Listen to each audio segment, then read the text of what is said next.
نبی اسلام نے شاہ فرمایا کہ کائنات کا میں تمہیں نقشہ پہلے سمجھا دوں. ہماری دنیا ہے, دنیا کے اوپر آسمان ہے, آسمان کے اوپر پانی ہے, پانی کے اوپر پھر ایک آسمان ہے, اس میں بھی دنیایں ہیں, اور اس کے اوپر پھر پانی ہے, اور پھر تیسرا آسمان, پھر چوتھا آسمان. اور معراج کی حدیث میں سارے آسمانوں کا سفر نبی اسلام نے بتایا. تو جب اتنی تیزی سے آپ یہ سفر کرتے ہیں اور آسمانوں کے دروازوں کے بیچ میں پانی ہے, تو پھر آپ کو سمجھ آ رہتی ہے کہ یہ پانی کیوں ٹپک رہا ہوتا ہے نبیوں اور فرشتوں کے بالوں سے,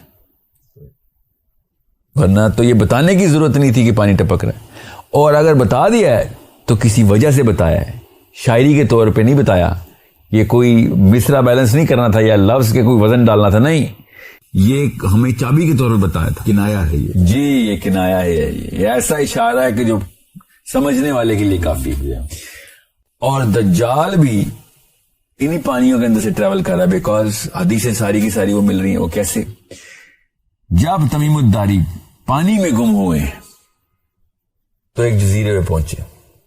بحری جہاز گیا, ہوائی جہاز نہیں ہے. جزیرے پہ پہنچے ہیں تو ایک عجیب سی مخلوق جو صرف بالوں سے بنی ہوئی تھی, ایسے لگتا تھا اس کو اتنے بال تھے. اس نے حضرت تمیم الداری کی زبان میں بات کی, مخلوق نے, کہ تم عرب سے آئے ہو؟ جی عرب سے آئے. تو یہ معاملہ تمہیں بھی بتانا ہے کہ ہمارے پاس ایک, کیونکہ انہوں نے بھی تو یہ تو گمے ہوئے تھے, انہوں نے کہا ہماری کو مدد کر دو. کہ کہاں پہ ہو؟ نے کہا کہاں سے؟ عرب سے. اچھا ادھر آؤ نا, پھر تو تم سے بھی کام ہے.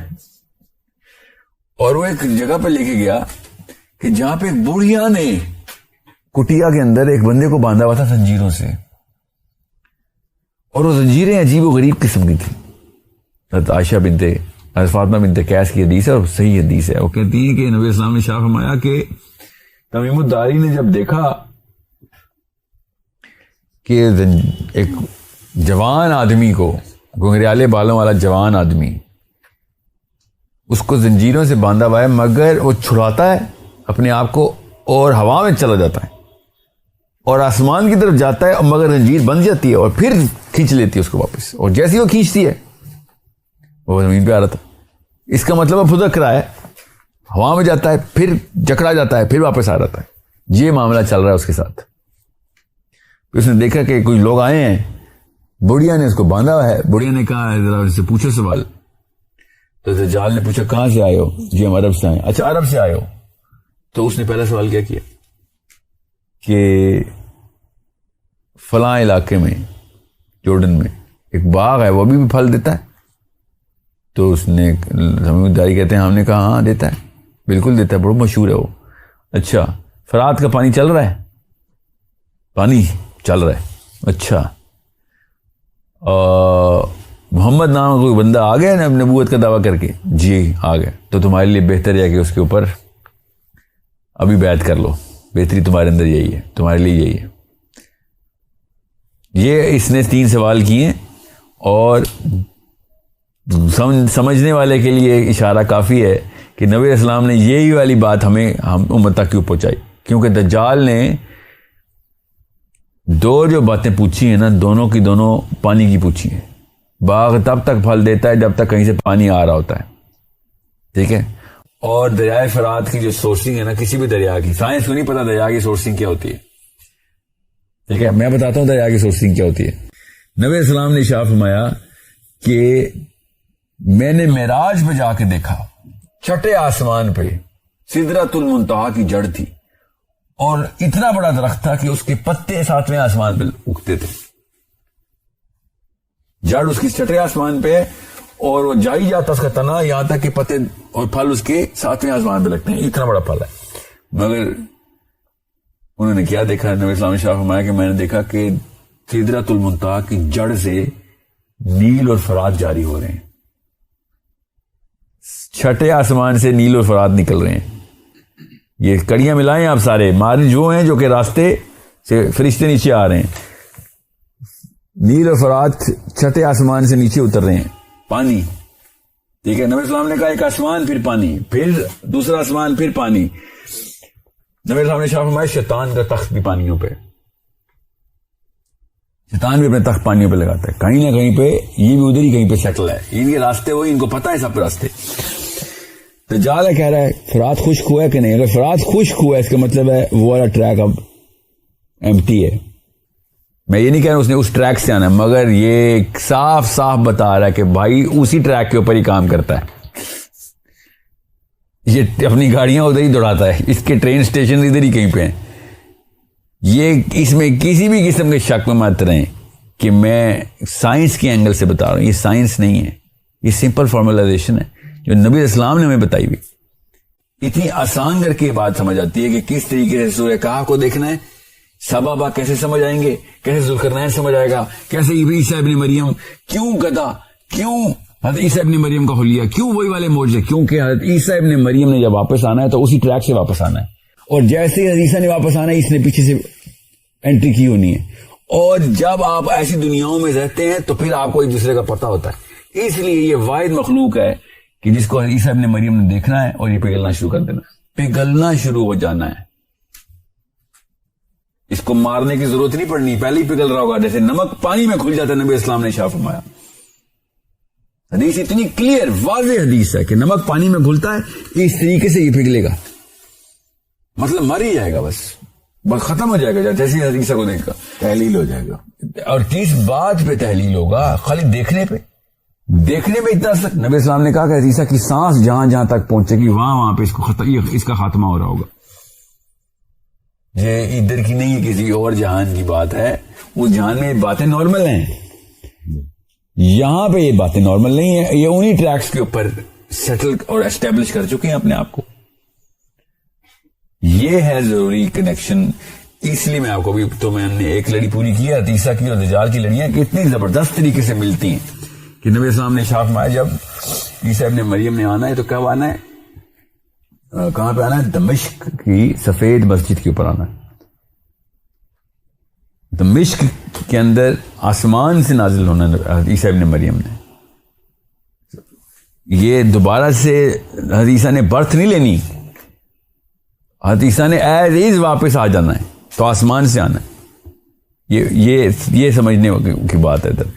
تو اگر حضرت عیسیٰ نے ایز ایز وہاں سے آنا ہے اور ان کی مراجعت ہے, بالکل تولید نہیں ہے, 100% کوئی تولید نہیں. ایک دفعہ ہو چکی ہے مریم سے, ٹھیک ہے. اب جس طریقے سے آدم نیچے آئے نا, اس لیے میں نے پہلے پروگرام پوچھا تھا کہ کیا یہ تصویر بنتی ہے ہماری کہ آدم کیسے آئے, تو عیسیٰ بھی ویسے ہی نیچے آئیں گے. اس وقت ہمیں وہ راستہ نظر نہیں آئے گا, مگر حضرت عیسیٰ کا آنا نظر آئے گا, کیونکہ وہ راستے کے دروازے کا وہ دوسرا پلڑا حصہ ہمیں نہیں پتا اس جہان میں کدھر ہے, ہمیں سے دروازہ ہی نظر آئے گا. اور اسی لیے دجال کا بھی اچانک ظہور ہوگا.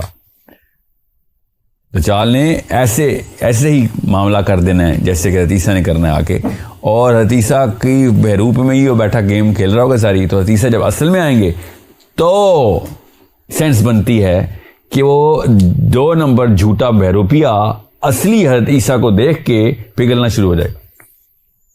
جس بھی ٹیکنالوجی سے اس نے یہ کام ڈالا ہوا ہے سارا, وہ ٹیکنالوجی اپنا اثر ختم کر دے گی, کیونکہ حضرت عیسیٰ کی سانس کی جو حرارت ہے وہ کافی ہوگی اس کی تحلیل کے لیے. نبی اسلام نے ایک واقعہ بتایا ہمیں, یہاں تک کہ اس بندے کی بشارت بھی بتا دی نبی اسلام نے کہ جس میں ایک مسلمان مومن اٹھ کے کہے گا کہ میں قسم اٹھاتا ہوں کہ تو عیسیٰ ابن مریم نہیں ہے, تو میرا رب نہیں ہے, نہ ہی تو عیسیٰ ابن مریم ہے. اور دجال کہے گا اگر میں تیرے باپ کو زندہ کر کے, مرے ہوئے باپ کو زندہ کر کے لے آؤں تب بھی تو نہیں مانے گا. تو لوگوں کو دکھانے کے لیے وہ مرے ہوئے باپ کو زندہ کر کے لے آئے گا. تو یہ مومن جس کو بشارت ہے وہ کہے گا نہیں, میرے نبی نے بتایا تھا کہ تو ایسے کرے گا, میں نہیں مانتا, میں قسم اٹھاتا ہوں کہ تو دجال ہے, تو کاذب ہے. اور پھر یہ آرا لے کے اس بندے کو 2 ٹکڑوں میں چیرے گا سب کے سامنے, اور پھر دوبارہ سے اس کو جوڑے گا اور زندہ کرے گا. اور پھر لوگوں سے کہے گا کہ آپ پتہ چلا ہے کہ میں تمہارا رب ہوں, کیسے میں نے مار کے زندہ کیا. اور پھر اس بندے کو لوگ کہیں گے آپ بتاؤ, اب تو مانتا ہے اس کو؟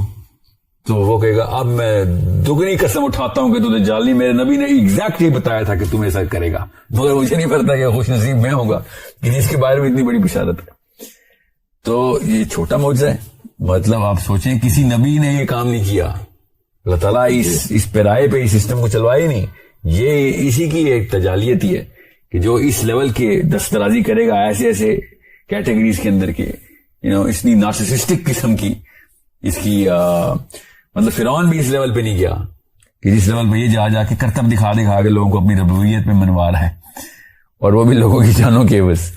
تو یہ اس طرح کے جو ہے نا معجزات تو نہیں, اس کو بس شعبدہ بازی نہیں, خیر یہ شعبدہ بازی تو نہیں ہے نا, اصل میں تو یہ کام ہو رہا ہے. یہ ایک فرق ہے بس. عام جادوگر آنکھوں کا ایلوژن کریٹ کرتا ہے نظر, یہ اصل میں کر رہا ہوگا کیونکہ یہ ٹیکنالوجی کہیں اور سے آ رہی, کیونکہ خالی اس کے دور میں نہیں ہوئی ٹیکنالوجی, یہ بعد میں بھی یہ ٹیکنالوجی ایسی نظر آئے گی ہمیں. جو ٹیکنالوجی یونیورسل ٹیکنالوجی اللہ تعالیٰ نے دیا ہوا جو نظام ہے, جو کہ ہمیں اس دنیا میں عجیب لگتا ہے, کسی اور دنیا میں وہ نارمل ہے. اچھا, یہاں پہ ایک اور نقطہ جو ہے وہ واضح ہو گیا, شعبدہ بازی کا اور معجزے کا.